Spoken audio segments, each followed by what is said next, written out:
question is, are you ready? Hello, everyone, and welcome back to Neurodiverse and Barcelona Says. I hope you're all having a fantastic day. I know I've been out for the past 2 weeks, but guess what? I am back, and it's WrestleMania season, and it's absolutely on fire. WWE is going all in. The energy is electric, and I'm loving every second of it. You know what we're here to do, break it down, the drama, storytelling, and everything in between from a proudly neurodiverse lens. So grab your coffee, grab your favorite snack, grab your championship belt, because we have a lot to talk about. So let's get into it. We start things off from last week's Raw, with Rhea Ripley, Io Sky, and Bianca Belair. That match was crazy, and Bianca pretty much caused Rhea the championship again. So we kick things off with Adam Pearce addressing the wild finish of last week's women's match. He brings out Io Sky and Bianca Belair, and finally Rhea Ripley. Pearce apologizes for losing control of things last night, but he announces a bombshell. He just announces a bomb. So at WrestleMania, we're gonna get a triple threat between these three women. Bianca isn't happy. She feels like Rhea did not deserve the spot, but she made it really clear that she's not scared of Rhea Ripley, and her plans is to pin Rhea Ripley at WrestleMania. Rhea tries to talk to Bianca, but Bianca ain't having it. Then boom, she pushes her. Chaos breaks out, and then Io Sky walks away because Rhea shoves Io, and Io is done. Io Sky is done being the woman that they're not recognizing, so she attacks both of them. And Io is sick of being overlooked, and honestly, me too. And she is my pick to win. She is the underdog, she is fired up, but I also think that it would be good for Io Sky to win because I feel like it's more between Rhea and Bianca that we can build to SummerSlam. So I cannot wait to see this epic match between the top woman of the division. The first match of the night, we have Bayley versus Lyra Valkyria for the women's Intercontinental title. This was a match pure fire. We start things off with some clean wrestling chains, some fast roll-ups, and high energy. Lyra hits her incredible cartwheel Irish whip, following up with a dive outside the ring. Like, Lyra is starting to be one of my favorite up-and-coming wrestlers. Her moveset is just iconic. But Bayley fights back with a half crab, but Lyra fought through it. They both give it their all, but Bayley hits a sunset flip bomb, but Lyra nails a fisherman suplex. And then out of nowhere, Lyra counters. I don't even know how to describe it.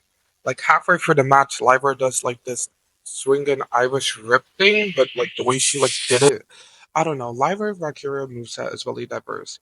But then Bayley hits the Boston Crab, and it's really cool how Lyra like somehow found a way to escape and pin. And that's how Lyra won the match. And Lyra shows us why she's a rising star, and Bayley remains why she's one of the best women in the game. I need a rematch ASP. Like, I feel like this should be a really good rematch, but I want it to be longer. This match was good, but give them like a full 30, 20-minute match, and it would maybe be like one of the five-star matches of this year if you let it. The next match we get is the LWO versus American Made and Chad Gable. Okay, so this tag team match was crazy energy. LWO went head to head with American Made and Chad Gable.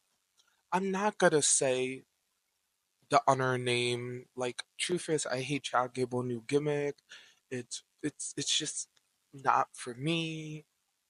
What the hell is even that? I just feel like they can do way better. Like, I I get it, but at the same time, it's given Disney Channel, it's given Nickelodeon cartoon original, like it's given Disney Plus original series. But Stop it.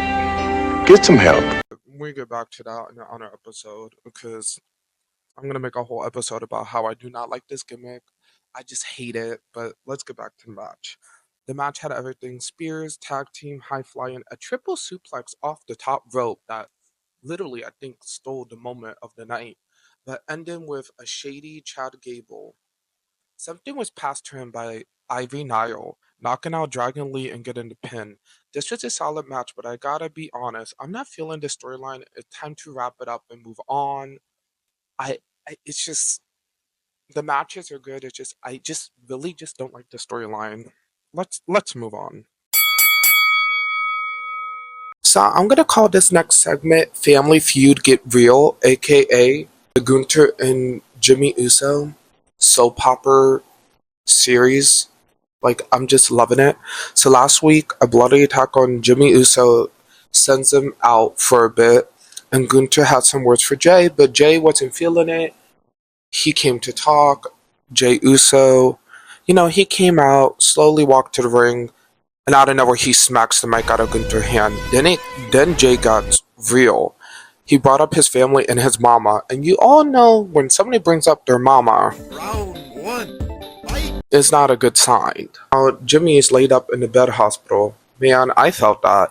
And then he said he used to be scared of Gunter, but not no more. He's ready for war, and he wants blood revenge. Ooh, this feud feels so good, and I'm ready for Yeet Mania. My pick for this match is Jay Uso, and to finally using him in the main event spot like he should be used. I cannot wait. Next, we get a tag team championship match between the War Raiders and the New Day. We had pretty much this match was just straight up chaos. Xavier, it was so many back and forth. Xavier Woods tried to bring a chair, but backfired. Then Ivor ran into him, but Xavier used the chair sneakily to get Ivor off the barricade. It was really crazy, really hectic. But the match ends in a no DQ due to Xavier Woods bringing in the chair, and Ivor hits to Xavier, and the referee sees it, even though Xavier Woods was the one who caused it. And then after the match, the New Day just beat up, clean up house, almost demolishes the War Raiders. And I I just love this New Day, the aggressive New Day. I cannot wait to see where this tag team drama goes next. But I have a feeling that we're gonna get Big E soon.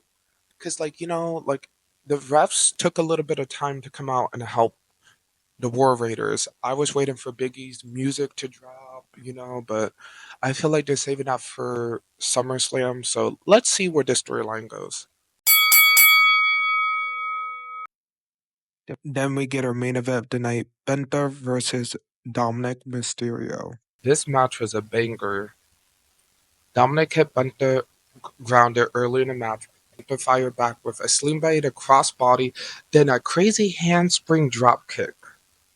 But Dominic hit back with a Shri Mingo to try to do the 619, but Penta reversed it with a style. We saw a Mexican destroyer from Dominic Mysterio, then a 619 again, but that did not work. And pretty much, Penta hits the sacrifice submission and then the Penta driver for the win. But that wasn't over. Chaos broke out because Carlito beat up Penta, and then the IC champion, Braun Breaker, came in and cleaned house. He cleaned up everyone. But at the end of the day, Finn Balor was the last one standing with a sneak attack. And it was shady how he didn't help Dominic Mysterio. But I cannot wait to see how this four-way match is gonna go. I feel like this four-way match is gonna be the one that low key steals the show, no matter what night is it. I don't know if it's gonna be night one or night two, but this match is gonna be one of the matches that is gonna be talked about a lot. And my pick to win is Penta or Braun Breaker because they're both on fire. And I feel like they're not going to give it to Dominic or Finn Balor so they can build up that Judgment Day blowout feud at SummerSlam. before we go off air, we get a final segment of the drilling soap opera of Seth Rollins, CM Punk, Roman Reigns, and Paul Heyman.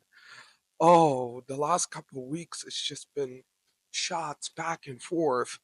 I just feel like I'm in a goddamn roast battle.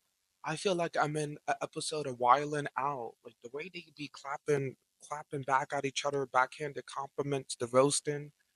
I'm like, ooh, like this is serious. But let's get to the segment. So Paul Heyman talks about the tension between Roman Reigns and CM Punk, and he says he's neutral. Like he still likes his friend CM Punk, but he's always loyal to the head of the table. Yeah, I like it. I like it. Like Paul Heyman was trying to be neutral, but Seth Rollins wasn't having any of that. He came out and played some serious mind games. Seth called out Heyman, pretty much saying that Roman Reigns left him last year to deal with the bloodline destruction, as well as CM Punk walked out on him when he left the company. And the only way to solve this is to take Paul Heyman out. He said it nicely. He said, Paul Heyman, I know you're tired. You've been trying to keep these guys cool and calm, but let me take you out with a little curve stomp. Let me, like, beat you up. Let me, like, give you a concussion. You don't need to deal with this. And he just starts pushing Heyman. He's like, come on, like I can take you out. It's okay. Heyman does not want that, and he starts pushing Heyman, and Heyman's like, "Do not touch me." And then out of nowhere, Seth Rollins just beats the hell out of Heyman. The Punk comes to save him. They beat all over. They just fight all over the arena. Okay, all over the arena. They go around the table, around the ring. But at the end of the day, CM Punk, he threw the steel steps. Was gonna get a steel step. At the end of the day, Seth Rollins hits a curve stomp. And this is the best storytelling I saw in a long time with WWE. Their whole storylines of the main event are just amazing. They're bringing back so much history, so much like family ties, so much alliances. It's leading into one hell of a Mania moment, and I cannot wait for this main event because this is gonna be like storytelling. This is gonna be like the build up for so many years of Punk's story, the build up of Seth Rollins' evolution, the build up of Roman Reigns' evolution. All of it is going to come together because if you think about it, CM Punk hired this year to take out some people a while ago, and Seth turned on Roman, so everything is coming together. And brilliant mind Triple H knows it's going to be a masterpiece, and I can't just wait for this work of art to be revealed. So now on to NXT. We kick things off with Stephanie Vaquer making her way into the arena and looking who's going to step up to face her at Stand and Deliver. And yo, right after we got a banger match with Jordynne Grace and Jada Parker. This match was wild. Jada came out of nowhere with punches and set Jordynne outside the ring, then following up with a slap and stomp back into the ring. Jordynne fed back with a slick stand-in suplex. Like, Jordynne Grace is just amazing. And then crazy back and forth. Jada hits a second rope body smash. Jordynne tries a top rope suplex, but Jada counters. Then we saw a sane back and forth pile driver combo that legit had me like standing up in my dorm screaming. I'm gonna be honest, these two women killed it. Jordynne nearly had it with a neck breaker, but then things went nuclear. Jordynne hits a crossbody on Jada, but then Jada bumps into Stephanie Vaquer on the outside of the ring, you know, and then out of nowhere, Jada pushes Stephanie, and then a fight breaks out. Everyone is fighting. The whole locker room, pretty much everyone is like fighting. Then out of nowhere, the returning Julia comes back to help Stephanie, but out of nowhere hits her with a Northern Lights bomb. And then later, we find out from Ava and Stephanie Vaquer that at Stand and Deliver, it is going to be a fatal four-way for the women's NXT title. I am so hyped for this. I really don't know who's going to win this match. Like, it's like we have Jordan Grace, we have Jada, we have Stephanie, we have Julia. I'm happy if any of them win, but we know this match is going to steal the show. The next match we got was Faction versus Swipe Right, a team fresh out of Evolved, and I'm going to cover it soon more later. But let me say, they brought that work in to this match. Faction came out with flying and clearing out the ring with a crazy tag combo, a springboard X Factor spear, high flying chaos.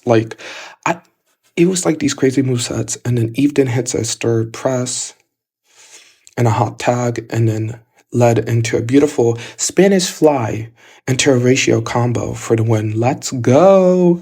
I love how they put an Evolved talent, and the men division really needs some new people and some new blood, because, we need more people for the tag team division and the main title. Because Oba Femi doesn't really have a lot of people to fight, so this gives an opportunity to bring stars and to bring new talent to NXT, and I just love this match. Next, we got a North American Championship ladder match spot contender match with Sol Ruca and Jasmine Nix. We had some great chain wrestling earlier on, but Sol hits a sane suplex into a backflip for the pin with double knees. I'm saying this now, Sol Ruca, she's the most athletic woman in the whole roster. She is one of a kind. Jasmine Nix hits back with soccer kicks and brings her soccer athletic background. Like, her kicks really looked like they hurt it. It literally looked like Sol Ruca got kicked in the face. But at the end of the day, Sol Ruca hits the Soul Satcher for the win.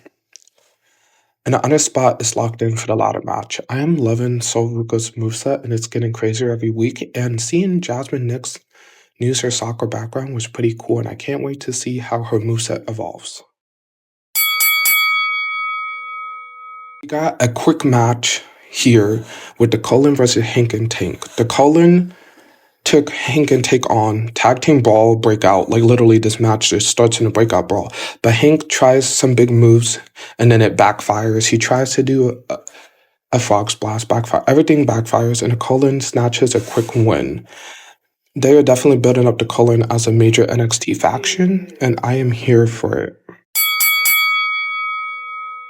We got this North American title chaos segment. So we start the segment with our new champion, Ricky Starks, coming out of beating Shawn Spears last week. The dude is feeling himself, calling out Ethan Page, talking about his rise to the top, but then Lexis King rolls out and stirs the pot. Then Eddie Thorpe shows up with a bombshell on the mic line saying, Lexis King is a greedy white man that's holding the Heritage Cup, and he doesn't need no more gold. Like, damn, that even got the next person, Wesley, who came out shook. Everyone was shook from that mic drop. Wesley comes out with his new squad from TNA, and he says he's the best North American champion ever, and he wants his title back. A ball breaks out everywhere. Everyone goes against everyone. Ricky Starks is the last man standing, and out of nowhere, Ethan Page runs down and attacks Ricky Starks.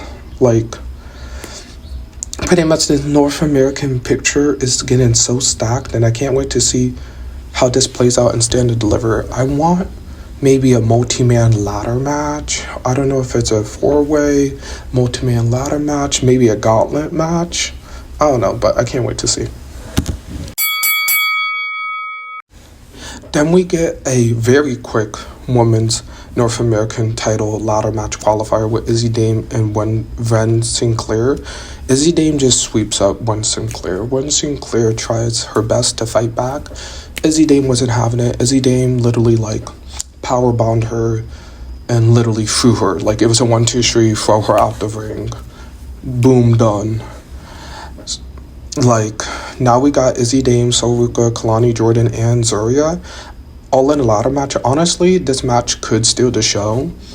And my top 2 picks so far will have to be Sol Ruca or Kalani Jordan. And that's just my picks for now. But let's wait to see who else is in the match. because that could change my picks. But let me know who you think is going to win down below. The next match we get after that crazy brawl was Wesley versus Yoshi Edamura. Edamura came out swinging with his sumo-style strikes, powerhouse defense, but Wesley uses his speed, but Edamura keeps knocking him down. Eventually, Wesley and his squad scales up and try to take advantage of the match, but Brixton comes to help Edamura, but because of that, Wesley takes advantage, hitting Amora in the face with a deadly scorpion kick for the win. And I'm going to just say this now. I love Edamura so much, like his sumo wrestling style. I feel like he could go for... I think I would like to see him versus Obafemi and Wesley. I can't wait to see what Wesley does. He's been in at TNA for a while. He's coming back. And I want to see what his faction does next. Then we get the main event of the night. Obafemi, Trick Williams, Javon Evans versus Dark State. This one was a straight up war. Dark State, even before the match starts, go into a straight up brawl. Just got knocked. Slap the hell out. Triple team offense. Trick fights back. Hot tags Javon Evans. But chaos breaks loose when Trick wants the hot tag from Javon, but Oba goes in instead, causes some tension. At the end, the Dark State picks up a win. And after showing some serious power after the match, out of nowhere, Stax comes onto the big screen and drops a bomb next week. He says, you take out the Dawn, you mess with the family. So let's meet in the parking lot next week for a parking lot match. And oh, baby, that's going to be a crazy match. And I'm going to say this now. Stand and Deliver is getting stacked. And SmackDown was just the icing on the cake. SmackDown blew it out of the... SmackDown was just straight up fire. We got this opening segment with Nick Aldis. Due to last week, Kevin Owens is not able to compete at WrestleMania. So Aldis comes out to talk about what happened and how Randy Orton RKO'd the life out of him. And he brings out Randy Orton. Randy Orton comes out and he's like, well, it's about to be my 20th Mania. I need to be in a match. Aldis, how about you fight me? Like, he wants Nick Aldis to fight. Out of nowhere, Solo comes out, New Bloodline says that Randy is old. He's outdated. It's in with the new, out with the old. And they team up to beat up Randy, him and, I forgot, the yeah guy. And then, LA Knight comes out and whips them behind to help. And we get a match later on tonight. Pretty much the main event. I will be talking about that. But it was a great way to start the show. The first match we get is the Women's Tag Team Gauntlet. And the winner faces Liv Morgan and Raquel Rodriguez at WrestleMania. I will say this match was actually really good. At first, my expectations wasn't, is this match going to be good? It's going to be rushed.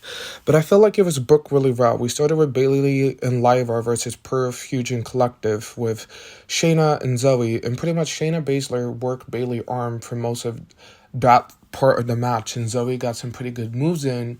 But Lyra, with the sneaky roll-up, takes out Zoe Stark and Shayna. And then the next people in is Natalya and Maxine Dupree. And I'm going to say this now. Maxine Dupree is really leveling up. I'm really surprised. She was able to do some really good high-flying spots like a frog, like a crossbody, and then a really good leg spin kick. But my favorite part of the match with Maxine in it, she did the worm and a double elbow to Bayley and Lyra. That was pretty cool. And then when she tries to do the sharpshooter, it fails and backfires and they get eliminated. And then next is Kaden and Katana. We didn't see them in a while. Thank God they're back on SmackDown. We need more women tag teams. And pretty much they did their spots. They did the keg stand. It was beautiful. They did their spots. But still, Bayley and Lyra beat them up. And then after that, we got B-Fab and Michin. I feel like Fab and Michin is a really good tag team, and they have some pretty good moves. I feel like that's a tag team that should stick together. But they also get eliminated by Lyra and Bailey. And the last group is Alba and Piper, Chelsea Green's Secret Service. But for a second, I thought Piper and Alba was going to win because they pretty much took out Bailey and Lyra. But Bailey helped Lyra to do an outside powerbomb to Piper. And then Lyra with, oh my god, I love that move. Like this super jump kick from the top rope takes out Alba for the win. So at Mania, we're going to give Liv Morgan and Raquel Rodriguez versus Bailey and Lyra. And I'm kind of happy for this match. The only thing I wish we got a multi-woman like match. Like we have the United States Women's Championship, the IC. We don't really get a multi-woman match at Mania. And none of those two titles will never be defended at this year's WrestleMania. It kind of makes me a little mad, but at least we have another women's match on the card to do with the championships. I'm going to call this segment an eye for an eye. So pretty much Damian Priest comes to the ring. Out of nowhere, Drew McIntyre beats the living hell out of him. He smashes his head against the TV screen next to the ring apron. And then Drew McIntyre's out. Like, he pretty much called out, like, or KO, Mortal Kombat, out. He's done, fatality. And then Drew comes in the ring. And out of nowhere, Drew McIntyre just drops this killer promo. He just says he's the man that always is he never gets what he wants. And he always says what he means. And pretty much at Mania, Damian Priest said he so-called lives forever. At Mania, Damian is gonna die. That was just fire. But then Damian Priest comes out of nowhere and they start brawling all over the place. And then Drew McIntyre like scratches or like does something to Damian's eye. Like it's blood on Drew's hand. And then he like literally DDTs him on the stairs. And for a second, I thought Damian Priest was like knocked the hell out because his eyes was looking up and he looked like he was already gone, like he went to heaven. And at the end, Drew McIntyre standing up. And later in the night, we find out they're going to get a street fight at Mania. And oh my god, that's going to be one bloody, chaotic mess, and I cannot wait. Next, we get Rey Fenix versus Alberto. I'm going to just say it. This match was so good. Like, Rey Fenix moveset, he did like this. He was on the ropes, and he did like this kick. And then he did like the outside. He did like a double stomp to the ring apron.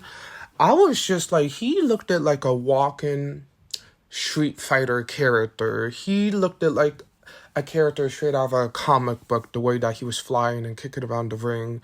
Alberto also did some good moves, like some really good like power bomb and also some high flying like corkscrew spin splash. I was really impressed. This match was really good, and at the end, Rey Fenix wins, and he's 100% on fire, and I just love it. I don't know what they're going to do with him at WrestleMania, but he needs to be in Money in the Bank. I'm saying it now. Rey Fenix needs to be in a Money in the Bank match to have that style. And I love how they're bringing more luchador or lucha to WWE, and I just love it. Next, we get a really quick match with Chelsea Green and Selena Vega. Because earlier in the night, Chelsea Green's cabinet got injured in the match, so she came out all alone to face Selena Vega. And Chelsea Green thought she was smart throwing her skirt at Selena Vega, thinking that she was going to win. But Selena Vega came in with a game plan. So the whole time during the match, Selena Vega gets beat up by Chelsea Green, and Chelsea Green throws her on the announce table. And while Selena Vega is down, Chelsea Green is gloating outside the ring. She's making a whole show, the Chelsea Green experience. But while doing that, Selena Vega sneakily goes back in the ring before 10 and wins by countout. And that was pretty smart. And I like this storyline. Like, I felt like if they did this storyline earlier, they could have booked it for Mania. Or, like, had some type of match with the Women's United States Championship. But I like how they're booking something now. And I want to see where this goes. Hopefully Selena Vega wins the title, because I feel like Selena Vega deserves the title at Backlash. She didn't get it. I thought she was going to win Money in the Bank, but she didn't. So I feel like it's her chance, and I'm ready for it. Next, we get a heartfelt promo from Cody Rhodes. He comes out. You just feel the WWE Universe, the passion, the joy. And he brings all the titles from all over the years, and he talks about why each one was important to history. And the one he's holding now is the most important because we're in a new era of wrestling, a new generation, and he wants to be the good role model. And he talks about how John Cena used to be the role model because, like, all of us, like, when I was growing up, John Cena was the most role model. You know, like, he's talked about a certain generation of people see that as the role model. And he says he doesn't want someone like John Cena for the newer generation to see as the face or the role model. Because he just gave up on the WWE Universe. And Cody Rhodes is a fighter and he won't give up. And it was really emotional. Like, you really felt like the real emotions. And I can't wait for this WrestleMania match because you feel like it's really like emotional for Cody and John Cena. It's like a really like a generational passing of the torch, and it's going to be a really good match. Next, we get Roxanne Perez. She showed up on SmackDown earlier in the night, and she told Nick Aldis, well, I was the runner-up for the Royal Rumble. I had nothing to do on NXT TakeOver. I want to be in the Women's Championship match at Mania. And Nick Aldis is looking at her like, you lost the match. You can't just enter yourself in a match. And Tiffany ain't having it. Tiffany's like, Roxanne, you complain too much. Why you're not moving up to the main roster? Go back to NXT if you want to still play with NXT. And Roxanne is like, you want to go fight tonight? And Tiffany's like, yeah, it's Tiffany time. I'm not afraid to knock you the hell out. So we have this really good match with Roxanne and Tiffany Stratton. And halfway through the match, Roxanne injures Tiffany arm with a double stomp in between the ropes, and it was devastating. Like, it looked like it hurt it, and Roxanne was using that for most of the match advantage, but Tiffany found a way to get out of it, and she did her prettiest movesaw ever for the win. And, you know, she's holding the title, she's celebrating. Out of nowhere, the queen, Charlotte Flair, attacks the hell out of Tiffany, beats Tiffany up, like, throws her all over the ring, puts her finger for a leg lock in between the ring post and Tiffany. Like, Tiffany maybe have an injured arm. Now she have an injured leg. If Tiffany could even walk into Mania. But I love this build-up. And my pick for this match will have to be Charlotte Flair.